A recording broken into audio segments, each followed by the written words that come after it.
All right, so this is my official hello and welcome to our Azure Synapse SQL Analytics webinar through Wintellect. Once again, it's a great pleasure to be with you here for the next hour or so. My name is Armando Lacerda. I am a Microsoft MVP on the data platform. I'm also a Microsoft certified trainer, and I work with Wintellect as a data platform senior Azure consultant in a few projects. So before we get into the actual presentation, a couple of introductions in here. Wintellect is a consulting and a training company.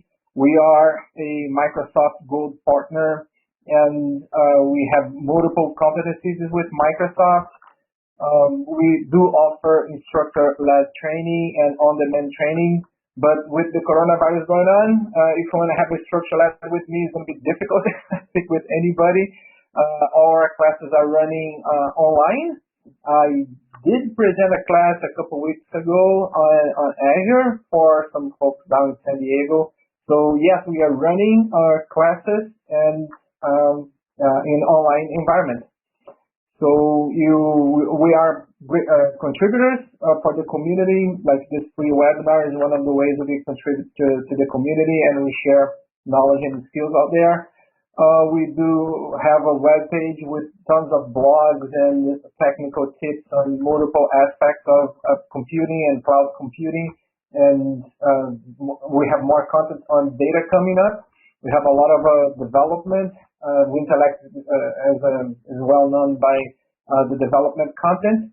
And you're welcome to browse our library online, check out our website, wintellect.com, and look at our resources. We are offering discounts for private training on site. I think we're not doing it at this moment, but there is an offer there. If you'd like to learn more or get to know what we offer, just email Martha. The email is on the screen. Write it down, take a screenshot or something, and she will contact you. As an MVP and as a Microsoft enthusiast, I love to present in these webinars. I have done webinars in multiple fashions, and I really like to also present on a public setting, like user groups and things like that. So when we are in person events, it's very common for people to come up and ask questions and have the eye contact. Here through the webinars and online, most of the time they don't have that eye contact, but here with the environment, we do have a question, a place for you to ask your questions. There is a question pad there on the webinar interface. So if you have any questions, you can go ahead and ask your questions over there. And after the webinar, if you want to contact me, you can connect with me through LinkedIn and ask questions there. I love to interact with people through LinkedIn, and sometimes when they ask some questions there, depending on the question, I may end up writing a little blog or writing a blog about a particular topic.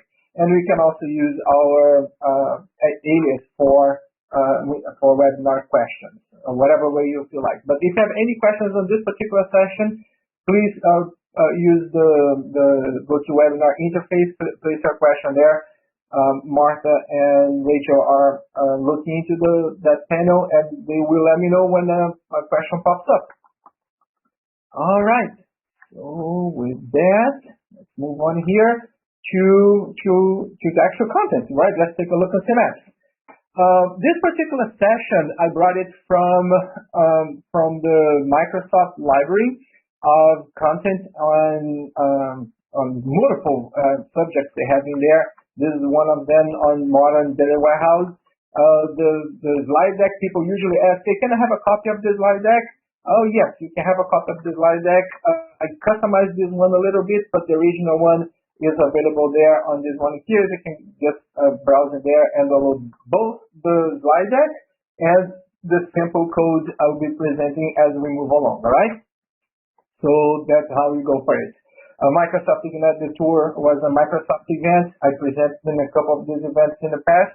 but Microsoft has moved all the events to online venues, and I think that the tour is not happening in person anytime soon, but we still have access to the content, right? And to me, the presenter to talk about it. So that's our agenda, as you may have seen in our website when you sign up for it.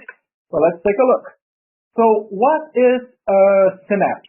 What's Synapse? Well, the former name was Azure SQL Data Warehouse, or Azure SQL DW. And now I've got some echo going on. I don't know what that was about, but let's keep going. So yeah, it used to be the Azure SQL Data Warehouse. Microsoft had that product for a long time, and then they renamed for Synapse.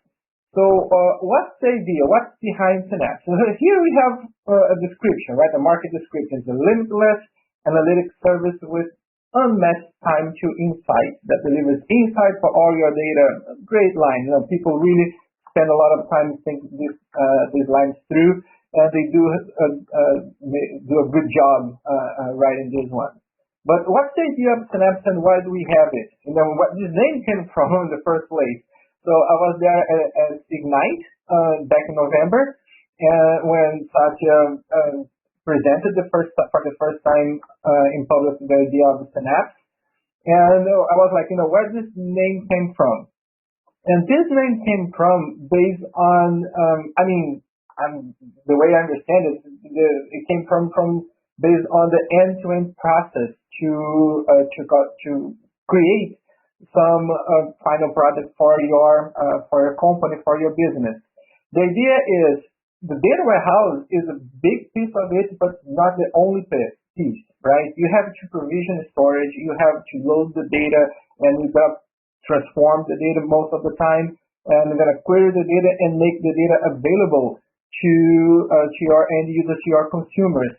So I'm going to skip this right here just quick to get to this one here, right? So it goes into a fashion like this, right? It comes in, you collect data, and you ingest that data either from devices or external sources or Azure sources too, like SQLDB. You collect that data, you process that data, and you land that in your data warehouse. So the way Synapse is today is focused on Synapse Analytics, on this layer here. But Synapse is converging to a product that will go from end to end. And that's the idea of Synapse. Synapse comes from this concept of connecting data transmission. It actually comes from from the human body, right? These people who study the human body, the nerves in the human body, the connection between nerves to transmit information from one nerve to another. That's when Synapse happens, right there. And that's the whole idea, right? Synapse is split in 4 services. The only one that's available for production today is the Synapse Analytics, where the data warehouse is stored, where we do our SQL queries and everything around that. But actually, it will be and will have a workspace where you can work on this from end to end. So nowadays, like if I go to Synapse right now, let me go ahead and get here into the portal here to show you that. So if I go here to the portal, and this Azure, of course, here's Azure, and I have a resource group I created for this webinar, which is this one here, Synapse webinar.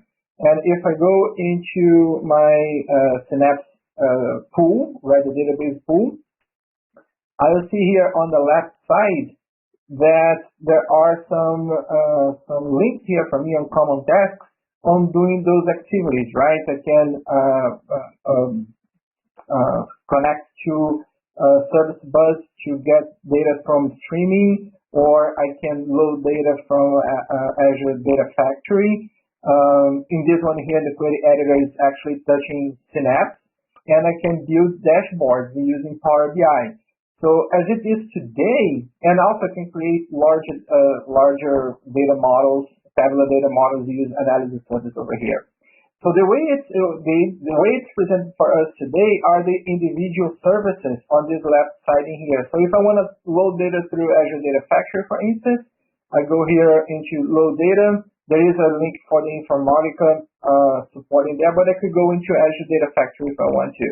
And if I want to do something in analysis service, create my model and consume from analysis service, I can go ahead and add it from here. So you see, it's the end-to-end, but there is not much connectivity here. Like if I go into Power BI, for instance, and I click on the Power BI service, it opens a new tab where I have to sign in and make all the connections myself in between Synapse SQL Analytics and Power BI.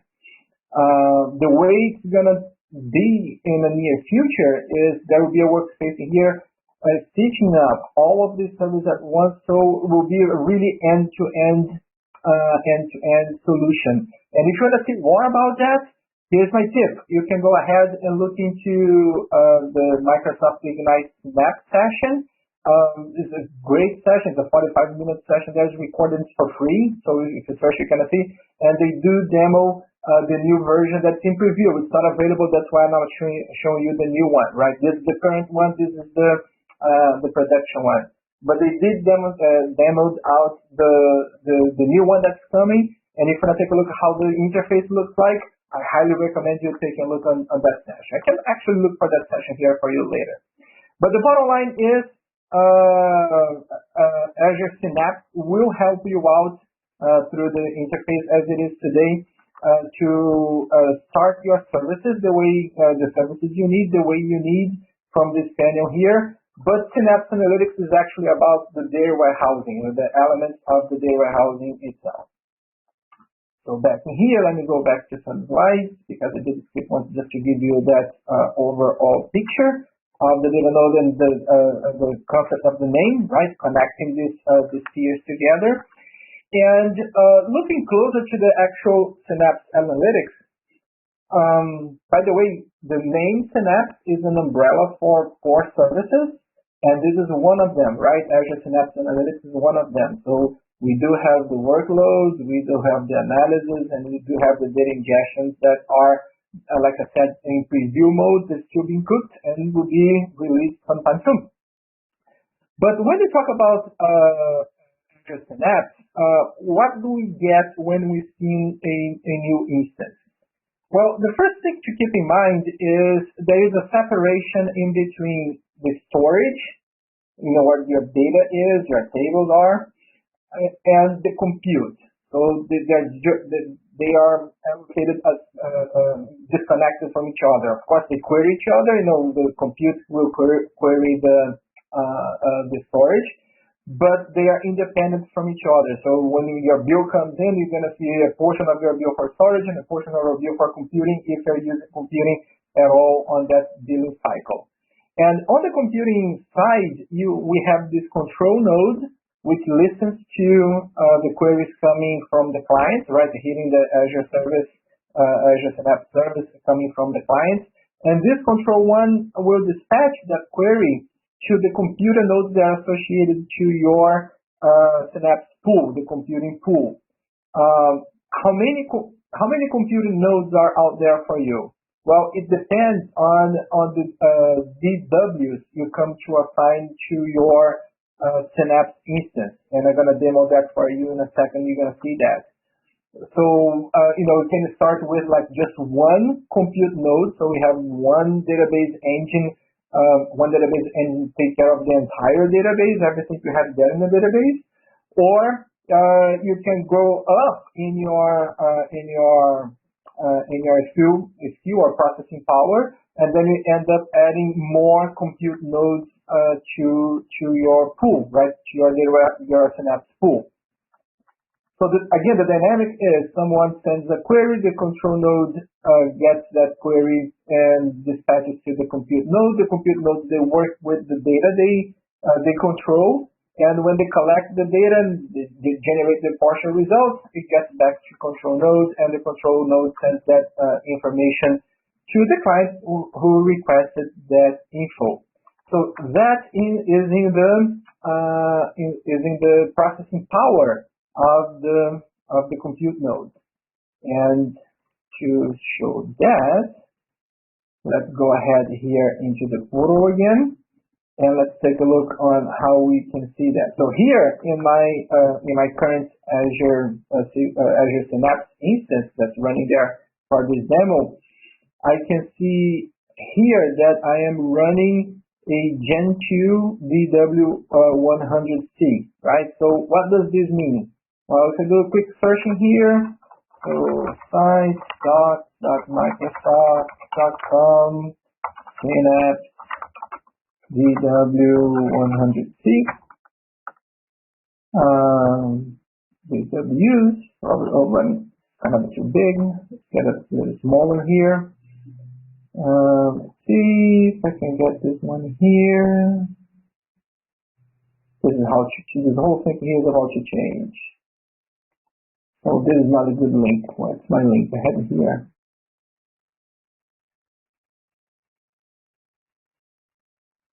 Manage compute resources. Well, what's the first link that show up here? I want to do this one here for you to see. Oh, there we are. So you see, you got the DWs here. By the way, Synapse has two generations to it. The first Azure SQL Data Warehouse was Gen 1, and then there was Azure SQL Data Warehouse Generation 2, and that's where we are today. And Azure Synapse is the same for Azure SQL Data Warehouse Generation 2. And the thing with the generations is some of the names and terminologies and acronyms, they change. And like they used to be DWUs, now they're just DW. So we have here DW100C, and everybody gets C because it's the second generation. And as you can see here, you have the compute nodes depending on the amount, depending on the DW coming to associate to your SQL instance. And here we have how much RAM memory is associated to that compute node. Remember here in my slide, this particular slide here got 6 compute nodes. So in order to actually have 6 compute nodes for you, you would have to do a DW3000, right? A DW3000 in order to have 6 compute nodes to you, right? Associated to your compute node. And this is the amount of memory, so 1.8 terabytes of memory associated to that compute node. So that's like any other service in Azure, this is one of the benefits of using platform as a service. I can go up and down this one here as needed. Like if I need to increase the processing capacity of this one here, I can just come here in the blade, and I'm in the control blade, and pop it up, scale it. Actually, they moved the icon over here, see? Scale, and I can come in here and say, you know what? I need more processing power for the next few days, so I'm gonna put like 6 compute nodes like we mentioned, and this is the price I'm gonna be paying per hour on that one. I do scale, they start processing and allocating the compute nodes without touching the data, of course, and I will have more processing power as I need for the time being, right, until it gets to take down. And if I'm not using this at all, I can just come and pause, and then there will be no billing on the compute side of my Synapse computing power, right? There will be no billing associated to that one. So that's how we control this compute node. But there is the other side of the Azure Synapse, which is the storage side. So let me get back into present mode here. There we go. We have seen this one already. Next one. So there is the other side of this one here, which is the storage. And it's important to keep in perspective when you are working with Synapse, when you're working with the data warehouse, that Synapse supports what's named MPP, right? The massively parallel processing, MPP. And the idea of MPP is to have multiple computing powers processing portions of your data in parallel, and then stitching it up together, consolidating the results to send out, or even when you are ingesting, when you're getting data into, you have multiple channels to collect that data into your data storage in parallel. So in order to actually, benefit for the MPP platform, you do have to have parallel processing, right? You have to have more than one compute node.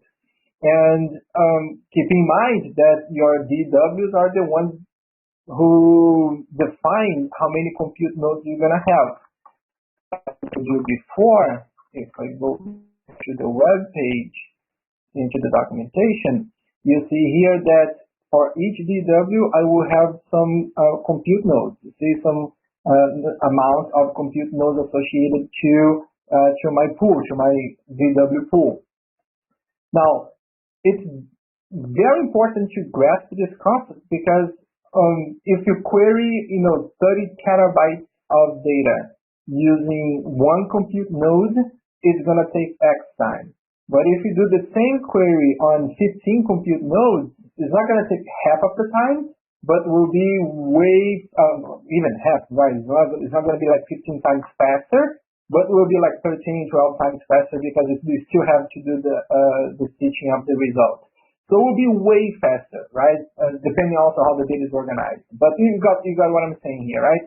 As we increase compute nodes, you get more parallelism for your queries. But just by adding compute nodes, it doesn't guarantee that it will really happen because on the other side, like I was mentioning before, you do have the compute, but you also have the storage. And the thing about the storage is regardless of the size of the volume of your data, you always will see 60 they call it distribution nodes. You see, there is a distribution. They call it, over here. See, well, this one is saying compute nodes. It's kind of one compute node for the entire distribution. But the name of each one of the storage elements in here is called the distribution.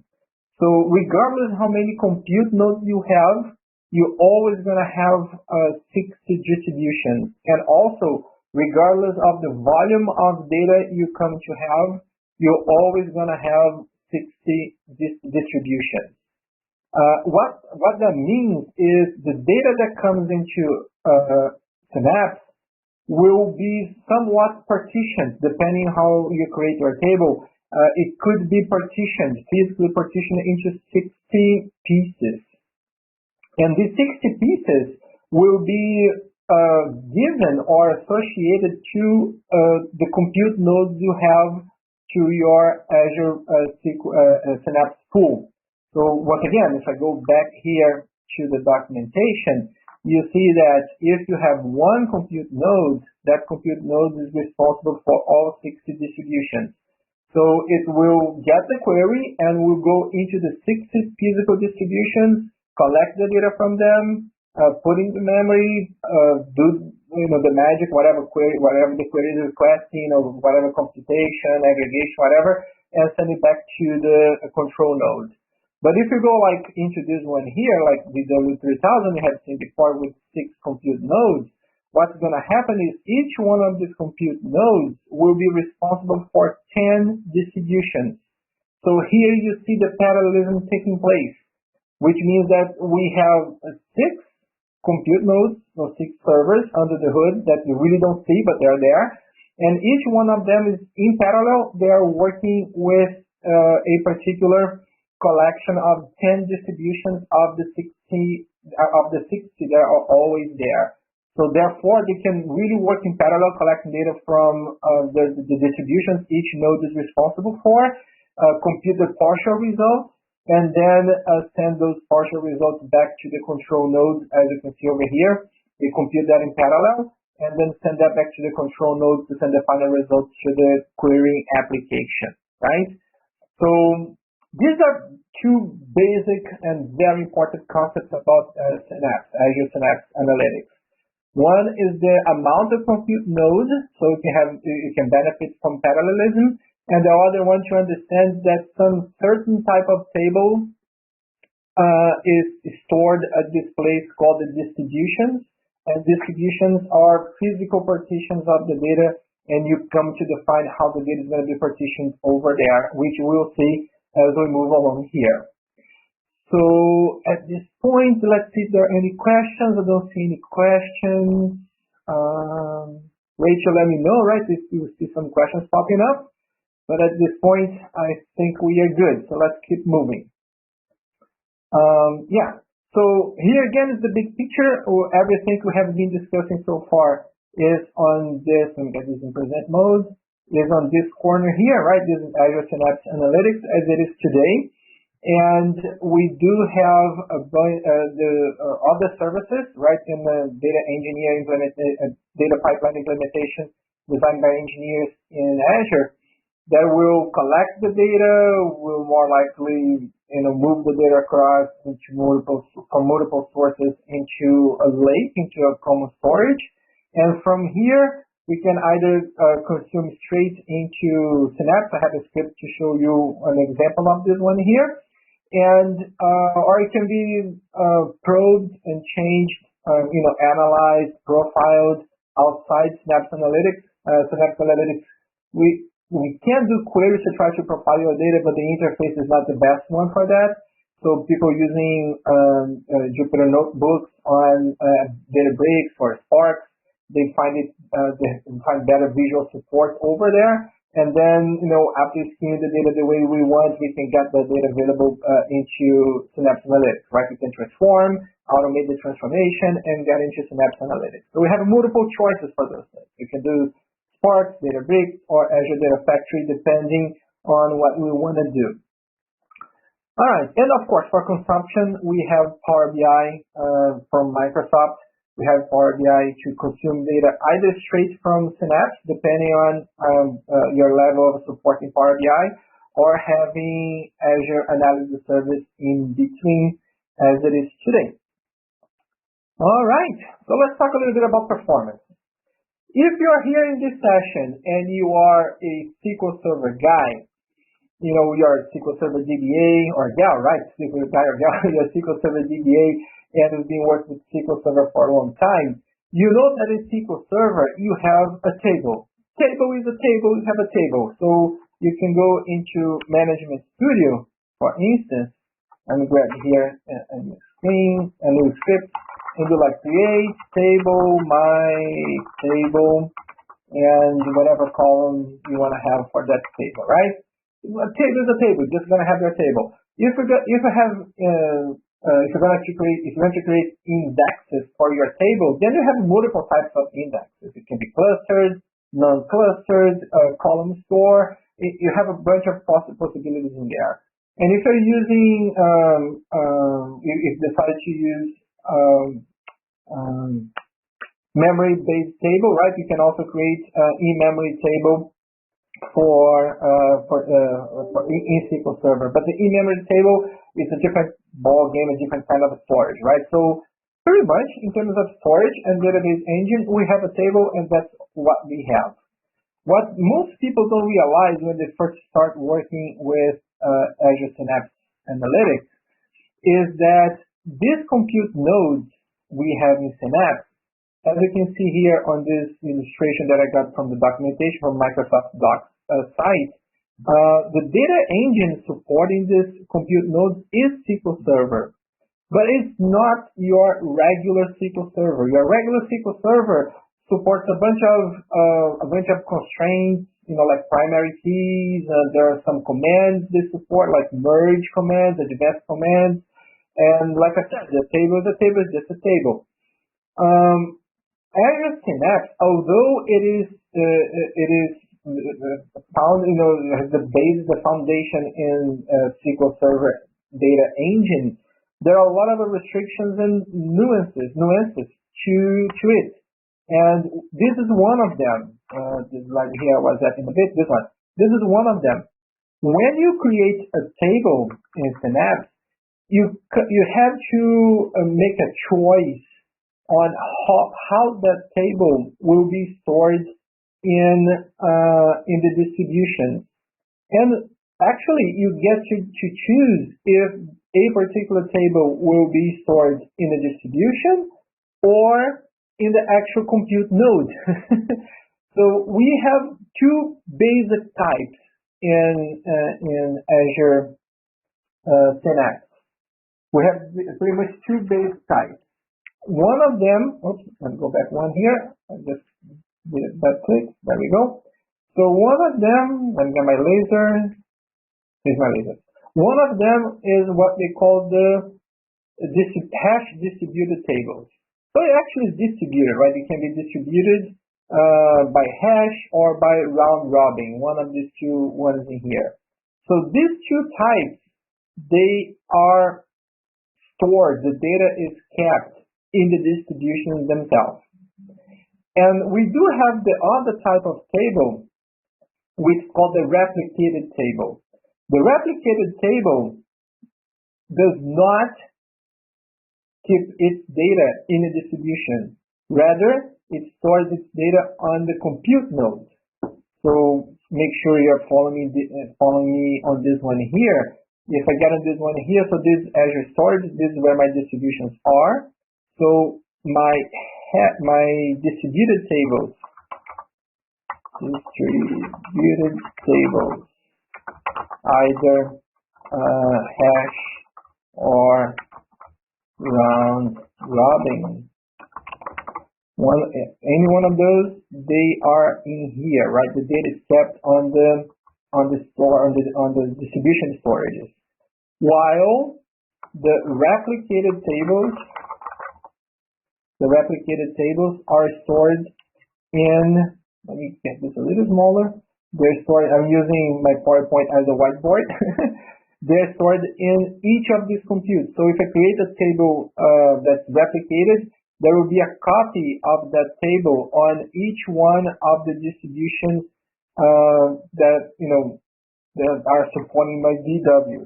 So like I said, 3,000 got 6 distributions, so there's 6 copies of my table on each one of the compute nodes, right? Not distributions, but the compute nodes. In each one of the compute nodes. And change the color here just to make the difference, so we can visualize that better. So this is the point, right? This is the whole point. You when you create a table in Azure Synapse, you must make a decision on where the table is going to live. And if you understand schema, for instance, like images, google.com, and if you go into star schema for the data warehouse, make sure I got the right schema there, right? So if you go like a star schema like this, where you have your fact table, your multiple dimension tables, the general idea, the general concept is that your fact table, that's usually your huge one, the one that's really, really, really big, guess what? This one goes into the distributions, right? It will be stored in distributions. While your dimension tables, they tend to be smaller, way smaller than the fact table, more likely. In order to have better performance in Azure SQL DW, you may decide not to store them in the distribution itself, but make sure you may decide to have that on the compute node, where the compute node will read those tables from its own copy, and therefore will have faster lookups, faster scans on those smaller tables, because they're local to the compute node. They don't have to go across pipelines to get access to that data. So that's the general idea, right? You usually want to have dimensions as replicated, and your fact tables as distributed tables in the distributions, and you're going to come to choose how you're going to distribute that data. So I was here this slide. Let's keep moving from here. One way of distributing that data, or getting the data from the fact table into the distributions, can be doing just a round robin. So the idea of the round robin is, a collection of data will come and will be stored on distribution number 1. The next collection will come, the next bunch of rows, for a particular block size, will store in the second distribution. And the third one, and the third distribution, till we get all to the 60, and then it round robins back to 1. and you can understand how that works, right? We have seen this algorithm working in many other platforms in the same way. It just looks around. It's the easiest one you can come up with, but it it doesn't require any art. You don't have to do any calculations. It's just just fill it up round and robin. And when you do tables where you're always gonna do like full table scan, that would be a interesting option, right? You could consider for that one. But again, there is no art when you do round robin because you're not really considering how you can make your queries faster. Like if you're doing a join on that table or filtering by a particular dimension, there will be a lot of communications in between the compute nodes because a section of the data that's being joined may be in another compute node. The actual art to get the best performance possible from Azure Synapse lives in here when you design your fact table, your very large tables as hash distributed. And the idea of the hash distributed tables is that because you always have 60 distribution, whatever column you come to choose from your data table, from your fact table to be your column for the hash distribution, the value in there will be evaluated in a way that will land in a bucket that can be of 60 possibilities, right? It's always distributed like that. So let's say, the US has 50 states. So we got 60 distributions. Let's say, just to make the example simple, right? Let's say it does have 60 states. We know it's just 50, right? So we could come up with a hash distribution that we consider the state as the key for the distribution, which would, roughly put data from every state in a particular distribution. So that seems reasonable, right? But then there is another piece of our design you have to take consideration, which is data skewing. Like we have a lot more people and let's say a lot more data if I'm going to demographics in states like New York and California and Florida and Texas and some other states have way more people and way more demographic data on those states than I would have for like Montana, for instance, right, or North Dakota. So therefore, if I run a query on that table for demographics for Montana, it will run really fast if it's for Montana only. But if I do a join between Montana and New York, because New York, the distribution for New York has way more data than the distribution for Montana, the query performance will be the lowest distribution or the highest amount of volume, highest volume of data I have to process, which will be New York in this case.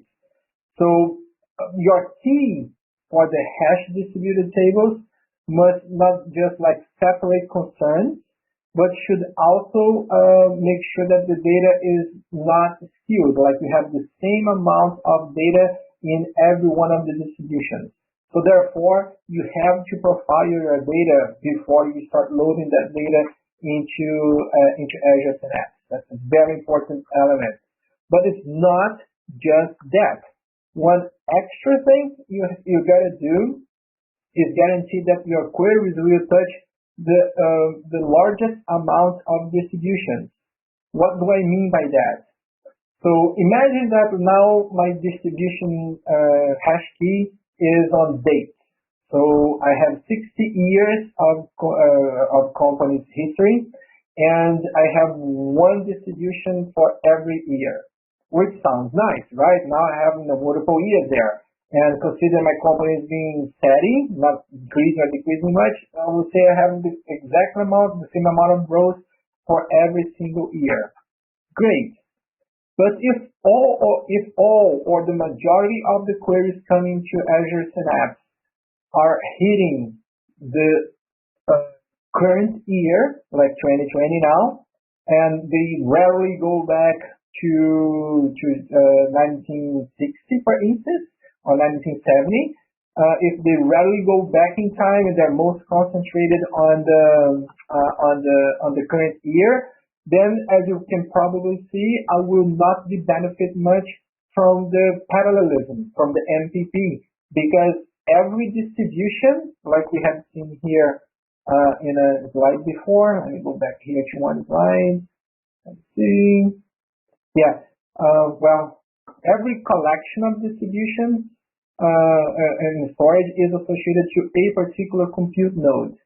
So year 2020 will be associated to a compute node, and every time a query from 2020 hits the service, the control node will direct that query to the compute node that deals with that particular section of the data.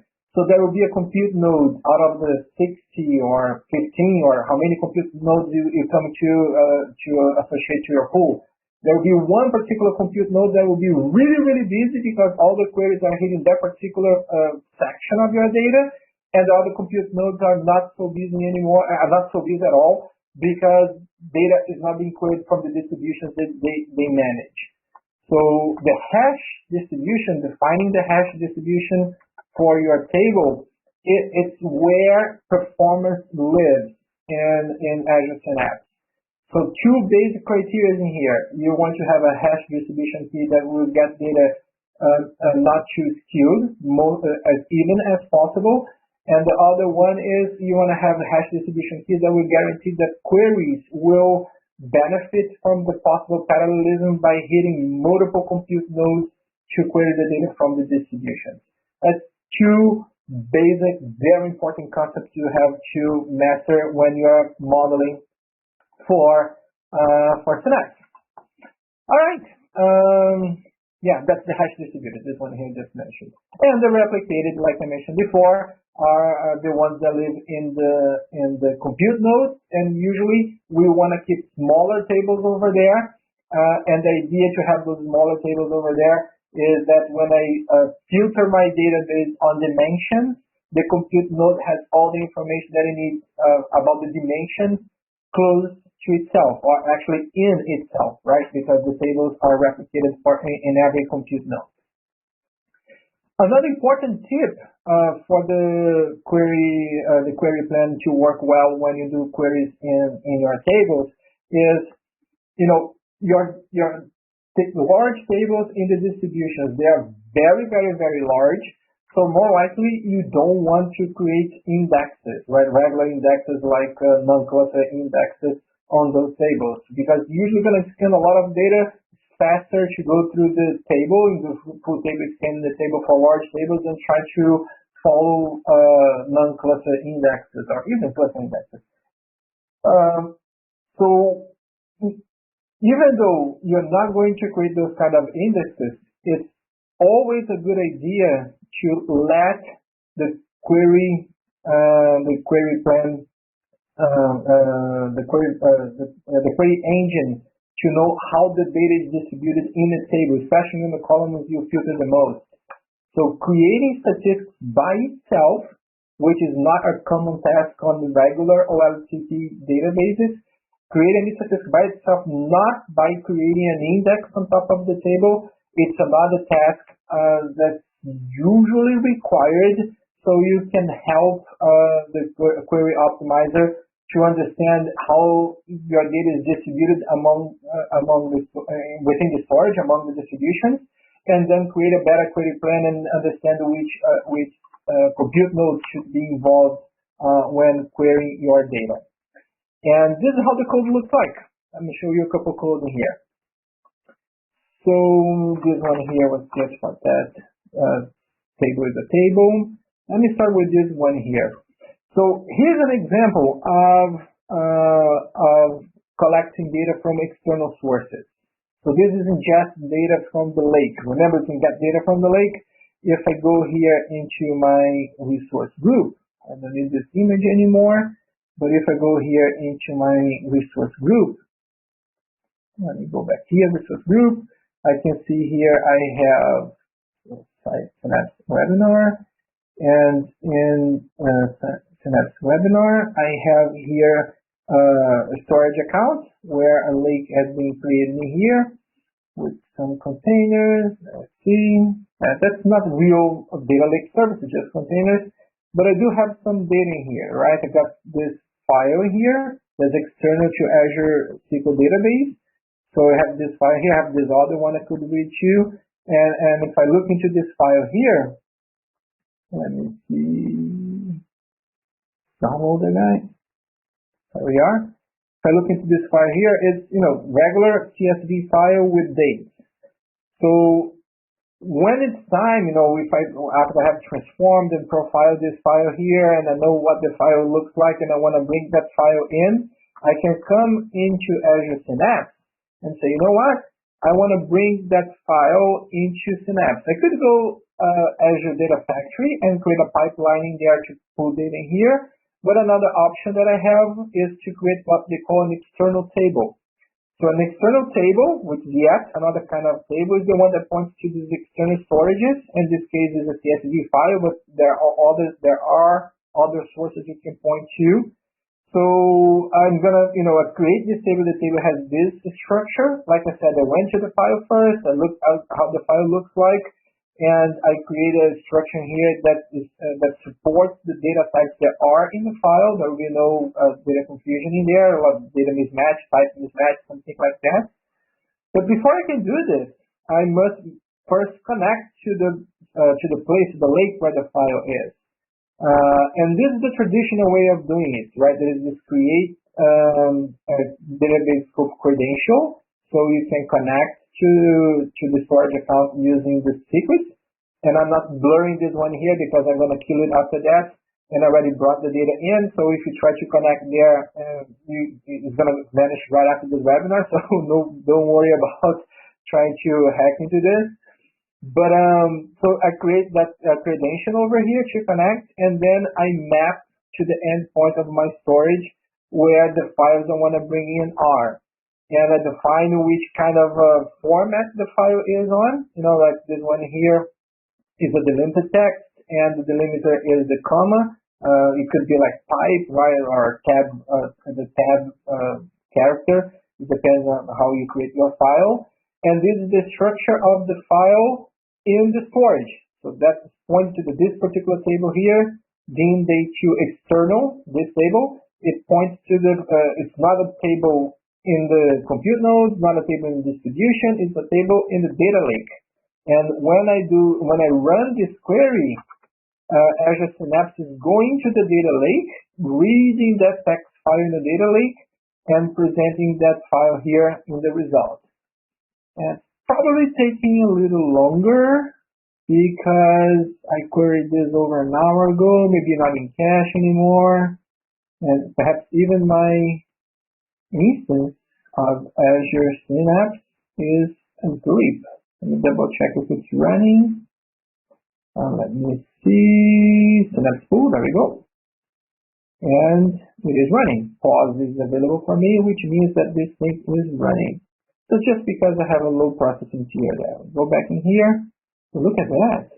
Still trying to query the thing. All right, I will let it do. Keep trying. Let me get another one here. Copy the script and show you some extra things about the script. So this one here goes into the external table and tries to read the data from the external table here, right? If I want to bring that data in, one of the patterns we have in Azure SQL DW is create what they call a CTAS, create table as statement, CTAS. So I'm creating here, and what I'm actually doing is importing the data from that text file into Synapse as a round-robin table, right? So this one is actually going to the distribution. This dimension should be a replicated one, right? But whatever. So this one here, I'm creating the table based on the structure of this other table here, and I am importing the entire, all the data that's in there into this table. I'm so glad I ran this beforehand, because for whatever reason this thing here got stuck. But if I query this table that I created before, I see the create date in here, I can see that data that was there in the text file already into Synapse. So this one came from the distribution inside Synapse. And like I was mentioning before, when you are talking about fact tables, large tables, more likely you don't want to create indexes on those tables, but you want to create a statistics specifically on the columns you're going to filter the most. So that will help the query engine to decide which distribution to awake and process the data when needed, right? So there we are. This is an uncommon task on regular OLTP databases, but very common here in Azure Synapse. The other thing in Azure Synapse, like I mentioned before, when you come to create a table, you can define if the distribution of that table is going to be replicate, which means that distribution, that table is stored on the compute nodes, or if the distribution is going to be round robin or hash distribution. And when it's hash distribution, you have to choose what's the column. Here's the column. Let's press this down so it's more evident there. Which column will be used by the hash calculation to decide in which distribution, in which bucket a particular row when the row comes in will be kept on, right? Will be stored at. So yeah, you have to make this decision when you create tables in Azure Synapse. So I run this one here. Tables are created, nothing very fancy about it. It just got created, no big deal. And if I go here into my database, look into the tables, I can see those tables there. Date, facts, products, and users. And in the external tables, I can see that external table pointing to my data lake, right? Yeah, so that's pretty much the basics about understanding how you want to store data and your foundation for performance in Azure Synapse. To wrap this up, just a couple more slides in here to close out our session. We have here the query execution with the data query store, the QDS here. Query data store is the subsystem in Azure Synapse, which tracks the queries that came in and understands how the query is supposed to be distributed, so they'll have to recalculate for performance every time you run it. Again, you have the compute nodes in here actually collecting data from the distribution. You see the distribution in here, and sending the data back and collecting the performance, so we can kind of troubleshoot how your query was executed by the compute node. So you have tables in there that can help you troubleshoot your performance and see if your data is skewed along the distributions and things like that. So some recommendations in here: keep your telemetry up. Make sure you see the. We can have probably going to have another session. I'm going to talk to Rachel. If you want to have another session, we get into the DMVs to see how the DMV tables can show you if a data is skewed or not, and get deeper in this link here. But the point is, there are DMVs inside Synapse. DMVs, they are dynamic management views inside Synapse Analytics that you can query to see how your data is stored. TempDB is a thinking SQL server that still exists in Synapse, and there is a limitation of 400 gigabytes per 100 DW you come to allocate. So if you come to create a table create a query, I rather say, that makes a join or an aggregation that steals data out of memory into TempDB and it steals more than 400 gigabytes per 100 DWs associated to Synapse, it will fail. So you have to take a look, on that one too. And take a look on the Azure Advisor, which is the panel that we have in the Azure portal that will tell you how your database is operating. If I go here into Home, I can see those elements in here coming from the Azure Advisor coming out of here, and also can try to look into troubleshooting from here, from common problems and concurrencies and things like that. So I can use this guy. Yeah, utilization metrics here too, to to double check how your data and your traffic is going through Azure Synapse. So that's another way you can troubleshoot that. Another tool we can use for troubleshooting. So that's that, and so that's it, right? Look into the data distributions. Make sure you understand how tables are stored. Unlike the regular SQL Server, tables are not just tables, they behave in different ways and they're replicated in different ways. Make sure you create the statistics for the columns you feature the most, so the query plan can make, the query optimizer can make a good query plan for your queries. And look into the DMVs, right? Once again, these are the links for the Microsoft library where you can find this PowerPoint slide deck and also the script. You're going to take a look there in the script. There is also a ARM template to deploy the environment. So if you have an Azure subscription, you can run the script. It creates the environment there for you. And one last tip in here, it's always a good idea to get certified. I've been taking Microsoft certifications my entire career. I got this one already for Azure Data Engineer. And I can tell you, the biggest, the most valuable benefit of getting certified is not the badge you come to get. It's not just by passing the exam, which gives you some status, but the benefit is the preparation. As you go through the preparation for the exam, you expand your knowledge a lot because you study for way more topics than what you're going to see in the actual exam. So that makes you more skilled, more informed, and a better data architect for Microsoft environment, for the cloud. So I highly recommend you take a look on the certification, and you can talk to Martha again in case of training to get ready for certifications and things like that. So with that, I'm done with this. Martha, or Rachel, do we have any questions on the question pool there? There are a few questions here. Oh, there are a few questions. Yeah, Rachel, and I don't know why. Can you read them for me?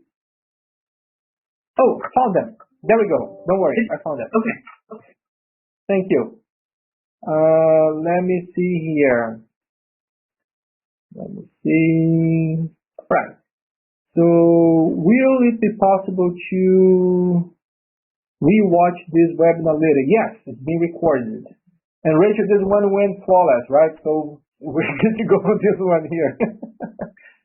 I am having issues with audio. Sorry about that. Audio, yeah, these things sometimes are tough to troubleshoot. Do we still need to use Azure Data Factory or Databricks? If so, why?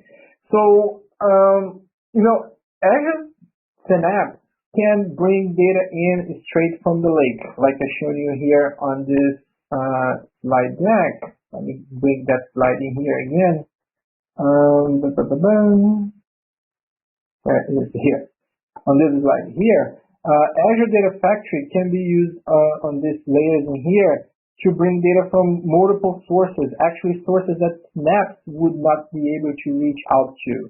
So Synapse knows how to read from a data lake and a few other storages, but Data Factory can read from way more data sources, way more, it has way more data connectors to multiple data sources. And actually, Data Factory can also reach into on-premises servers, like if you have your SQL on your local server on-premise. Azure Synapse cannot go there, but Azure Data Factory can, right, through the integration runtime. So you might see the need, you might get the need to use Data Factory for specific data types, and when you need some kind of a transformation, decoding to happen before they hit the lake and before they hit Azure Synapse. And once the data is in the lake, sometimes people want to do some machine learning processing into the data, to do some projections on the lake, on the data, to do some imputation on the database on machine learning algorithms. And Azure Synapse Analytics does not support that yet. You cannot have machine learning elements into Synapse Analytics. So for those external processing and transformations, you would have to rely on Spark or Databricks for those. So that was a question from Anwar. So I hope I have answered that. If not, just post another question. Okay, Anwar? Next one here. Is it on, well, kind of small. Let me read. Okay. Is it only table is it stored in compute or even data? Well, when we talk about the data, we talk about the table. When we talk about the table, we talk about the data in the table, right? Is only table stored in compute or even the data is stored in the compute for replicated? Yes, the table and the data for the table. I'm sorry if I was not clear on that one. Yes, the table and the data for the table. Everything is stored in the compute node and replicated across the compute node. So next one here, can we change round robin to hash later? You can create a new table and move the data over, yes. But just changing the type like alter table, I don't think that's supported. Not sure, never tried, but I don't think that is supported. You're welcome, Anwar. Next one here, this is for distribution. Not sure what we're talking about here, but that's not a question, right? Next one here, your contact info. So my contact info, you can find me on LinkedIn. Please connect me with there and we can chat there. That's me. Armando Lacerda, and that's a good picture of me. With this coronavirus thing, no barbershop open up, so I'm here in my man cave in my home office, and my hair is not as nice as in the picture. You're glad my webcam is not there. Is ingestion CTAS or SSIS or something else? That's from Peter. So Peter, well, DTS did retire a long time, right? We're talking about SSIS. And SSIS is an on-premise resource, right, for on-premise deployment. Of course, you can run SSIS in ADF in the cloud or running a VM in the cloud. But the thing with SSIS is it does not scale for cloud volume size, for really big data computing. It doesn't scale well. SSIS does not scale well for very large amount of data, the kind of data we see happening in the cloud.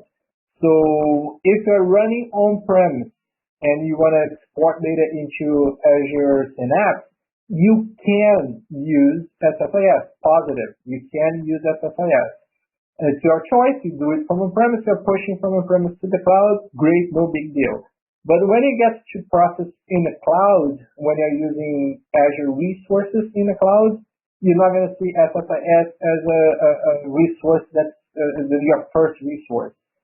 You're going to see SSIS options in Azure Data Factory as a support, like, I have my transformations already done, and then when we write this whole thing, can I just use my packages in ADF, in Azure Data Factory? The answer is yes. But for modern designs in data pipelines and data transformations, more likely you're not going to use SSIS. You're going to use specific transformations in ADF or Spark or even Databricks. All right, next one here. Would it be possible to have unstructured data in Synapse like Snowflake instead of using Data Lake as a source for unstructured data? Now, Synapse is all about structured data, right? It's schema first. So anything that's not schema first is in the lake. All right, so got a thanks in here. One last one for Peter. Price for Azure Synapse. It's always here. Azure Price Calculator. For whatever pricing you need, I'm going to choose some forecast. You go into Azure Price Calculator. And in here, let me see if I have anything. No, I don't have anything in there. So in here, I can go and choose Synapse, Azure Synapse Analytics. And here, you can make your kind of trying to get your forecast, your price forecast or price budget from here. So let's say you are running a DW. Well, this one is Gen 1. Let's go to Gen 2 because we are in Gen 2. So let's say that 3001 we have seen before. So you are at $45.37 per hour, and 730 minutes is 1 month of 30 days. So if the month has 31 days, it will be a little more than the total there. If the month has less, like February, right, it will be a little less. So this is kind of a full price, pay as you go. We don't have any commitment with Microsoft. Like if you get a 3-year commitment, I'm going to use Synapse Analytics for 3 years. They give you half price, right, per month, even more than less than half price. So, prices are very flexible here. And keep in mind that it can pause Synapse. So it's like when it's time to crunch data, you start it, and when you don't need to use anymore and it's going to be idle, you're not going to query data, you're not able to pull data out of it, you just pause it. So let's say if you do that, 10 days in a month. So, that's easy, right? 240 hours a month. 240 hours a month, and that's going to be your price while it's running, right? And this is just on the compute side. You also have to estimate in your storage, so how big a database is going to be. Azure Synapse Analytics is usually better suited for data that in data volumes that are larger than 10 terabytes in a distribution. So from this one up, let's say you want to do, a petabyte of data processing. So there we go, your data, your compute price and your data storage price. So even if you pause Synapse, you're not going to pay this or whatever this is, right, for the time and DW have allocated, but you will pay this for storage, right? So your storage price is always there, regardless if the compute is running or not. Okay, so that's where you go for pricing. Best book. Good question. I never read a book. I always read the documentation. So docs.microsoft.com. This is where I have learned everything about Synapse. Last one in the queue. Are charges also computed on the number of connections coming in from IoT? No. Your charges in Synapse are just this. It's this simple, right? There's nothing else but this. With that said, when you do IoT, you're going to have a service bus. So you're paying for the service bus. You may or may not have network traffic depending on you do things.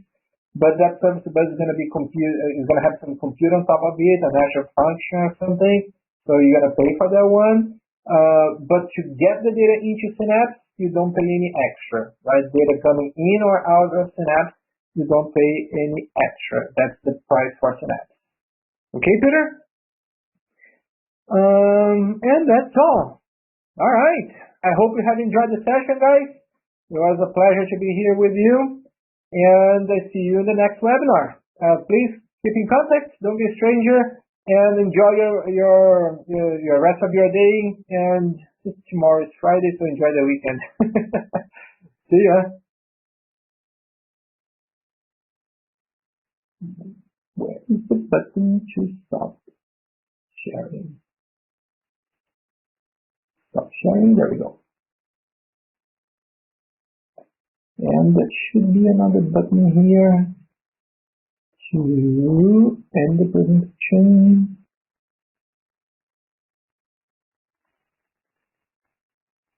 Reach a team.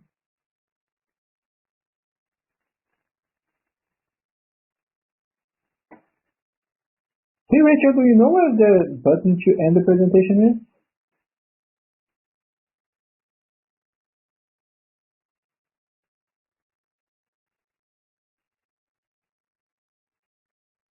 I guess let's close this. Yeah.